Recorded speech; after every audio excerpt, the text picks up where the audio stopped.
For as long as I have been professionally associated with the law, I've had to explain to people what it means when you say you defend somebody, to defend President Trump, to come to his defense.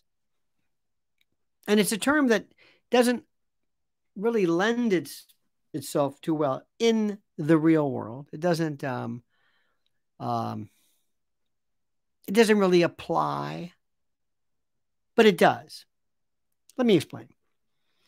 When you defend somebody in law, you provide for them, in essence, a counter to the accusations made against them that apply, that are relevant, that are applicable, that they would say if they knew. It doesn't mean you like what they did. It doesn't mean you agree with what they did. It means you're providing something that could, if taken correctly, would vitiate or quash or eliminate a critical element that is necessary, obviously, to prove them guilty of something. It doesn't mean you like what they did. It doesn't mean you like them. It doesn't mean you're a fan of them. It doesn't mean that you anything. It means that, no, there is a problem here. In your bringing this charge, you're going to have a problem either proving it, or when I tell you what I'm going to do as an affirmative defense, then you're not going to be able to prove the case. So what that gobbledygook means, I'll explain to you in better detail. I will let you know specifically what it is. But first, I want to ask you to do me a favor, please, and like this video, subscribe to the channel. Please hit that little bell so you're notified of live streams and new videos. And I also want to tell you right now, our sponsor, at My Patriot Supply. Right now, you can get a 3-month supply, a food supply, which, by the way, they say is the minimum that you must have, a 3-month food supply, which is their best seller, and you save $200 right off the top. And it provides in this unit, so to speak, 2,000 calories per day, 21 varieties, up to a 25-year shelf life. You buy it, put it aside, 25 years. And they're delicious and tasty and toothsome breakfast, lunches, dinners, drinks, snacks in resealable, self-seal, heavy-duty 4-layer pouches with oxygen absorbers, 120 pounds of food, in these 6 rugged water-resistant buckets that stack perfectly. Put it right in your garage. Free shipping, no MSG, no labels so your pesky neighbors won't know. And it's something you must do. Go to preparewithlionel.com, preparewithlionel.com, preparewithlionel.com. And it is critical, I say, that you purchase now, because you need and will need emergency food. Thank you for that. Donald Trump is that client, theoretically, that I love, because people I run into 2 different types of people. The first group of people are those who have no sense at all of what he did, what he's charged with, what the implications are. They just hate him. They hate him. And those are the people I love to talk to the most. I love it. Then you get the other people who are not exactly as much fun, but these are the ones who believe that everything he does is just wonderful. Everything he does is without peer. Everything he does is just brilliant. Everything he does is just... And he cannot be guilty. Okay. Those people I find boring. I prefer the first group. And one of the things I try to tell them is that the president doesn't have to prove anything. And you have to ask yourself, okay, if you want to find him guilty of something, you're going to have to be able to tell me what it is that he supposedly did that you find so problematic. You tell me, what was it? What was the thing he did? And they say, well, it's not espionage. It's not espionage. Believe me when I tell you that. That's not it. It's probably a presidential records violation. Now, was he stupid? Absolutely. But that's not against the law. Was he a bit braggadocious? Of course. But the question I have for you is simply this. What do you think the president actually did that in any way put this country at risk of anything? Anything. What do you think?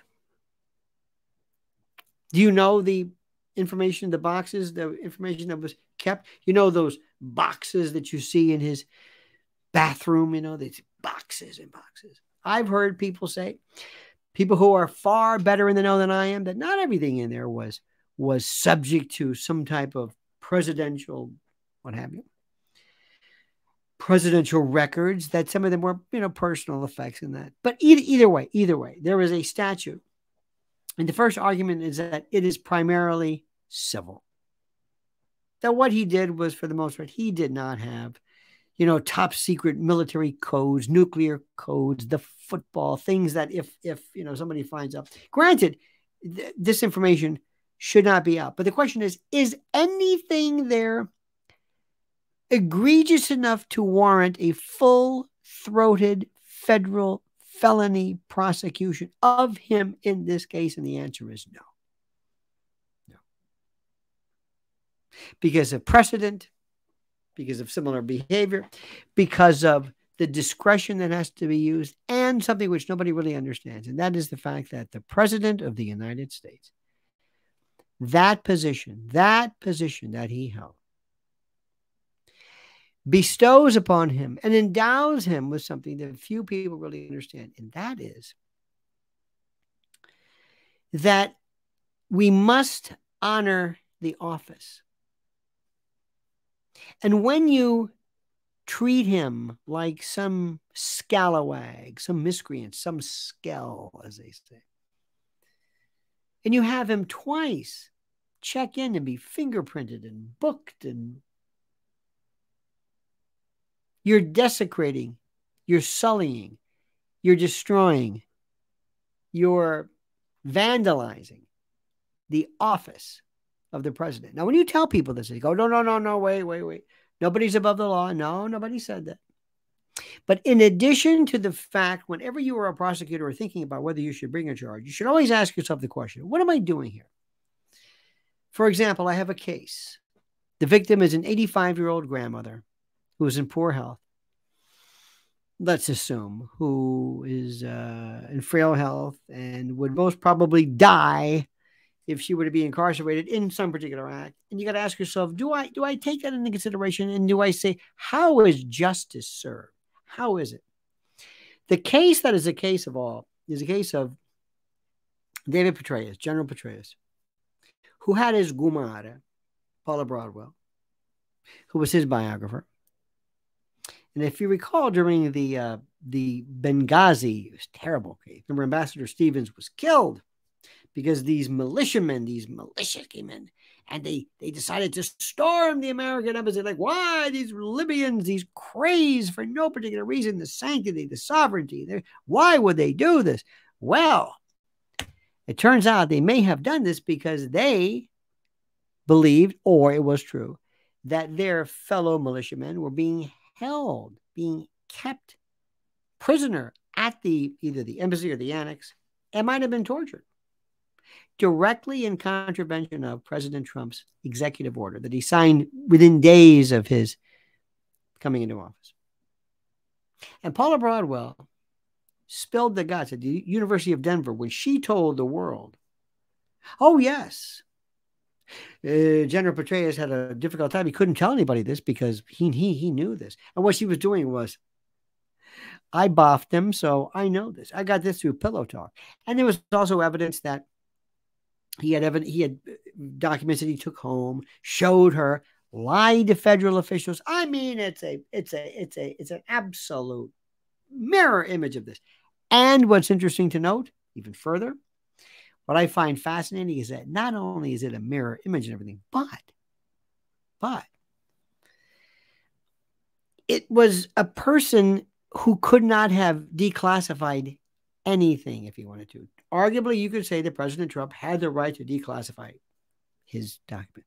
So he got a pass. Slap on the wrist, little probation, a fine. Hillary Clinton, you know that story. If I hear bleach bit one more time, I'm going to go crazy. John Deutsch, 1999, Secret Service head director, took documents. He had to resign. Leon Panetta goes on and on and on and on, and all of these people. By the way, Leon Panetta, remember what he did one time? This isn't subject to criminal sanction, but I'll never forget. Remember the day the Clayton Delaney, remember the day when they supposedly killed, speaking of dying, Osama bin Laden, and they were in the Situation Room of the White House, and Obama was sitting down watching with his little jacket on. And there was Bill Clinton, and there was Biden, and Hillary Clinton, like she had her hand over her mouth, like, oh my. And they were supposedly watching that moment when Osama bin Laden, when UBL was being iced. Well, it turns out later on that Leon Panetta says, oh, no, the helmet cam was down. There was nothing. We were watching this. We were watching nothing. We were pretending. He spilled the beans. One of my favorite moments. You mean that didn't happen? Never happened. We never saw anything. So Hillary smelling her hand for no particular reason? No particular reason. So it was all an act? All an act. That's what it is, my friends. That's what it is. I just want justice for President Trump. That's all I want. I want justice. And I want discretion to be accorded and afforded him and the office. Because he never put anybody in harm's way. He never risked any life. He never did anything to warrant this kind of behavior. And I haven't even talked about the New York indictment, which is a joke. But for the foregoing reasons and the affirmance cited, I respectfully request that any and all charges be dismissed in stanter. And I think you understand why now. What do you think? Please, please, please like the video, subscribe to the channel. Please hit that little bell so you're notified of live streams and new videos and whatever. And don't forget our sponsor, preparewithlionel.com, for emergency food, the best supplies, please, for you and your family. And now I ask you, if you could, to comment as you see fit.